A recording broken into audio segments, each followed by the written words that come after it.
Functional verbs, modal verbs.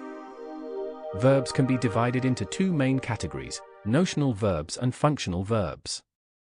Today, we'll be focusing primarily on functional verbs, specifically modal verbs. Modal verbs are a unique set of verbs that express different functions, such as ability, permission, necessity, and more. What makes modal verbs different from other verbs? Exactly, modal verbs have some distinctive characteristics, such as the ability to form negatives without do and the lack of a need for the infinitives to after the verb. Let's take a closer look at the various functions that modal verbs can express. Can you give me an example of a modal verb used to express ability? Great, can is often used to express physical or circumstantial ability, as in I can swim or I couldn't call him yesterday.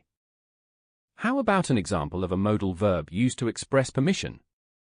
Correct, can and may are commonly used to ask for and grant permission, such as can I come in, or you may use my computer. Now, what about necessity? Can you provide an example of a modal verb used to express necessity? Excellent, must and have to are modal verbs that express necessity, as in you must wear a uniform, or I have to go to work.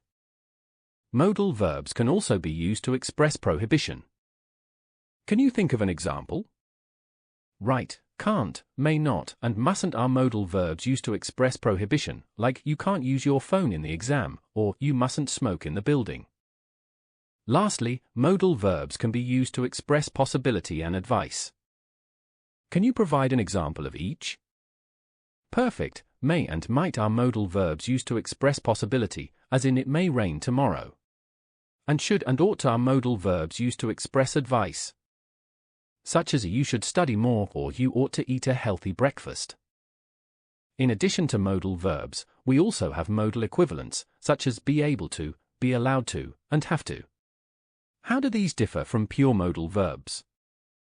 That's right, modal equivalents can be used in all tenses, unlike modal verbs, which are limited to the present and past. For example, I will be able to visit you next week, or I had to go to the doctor yesterday.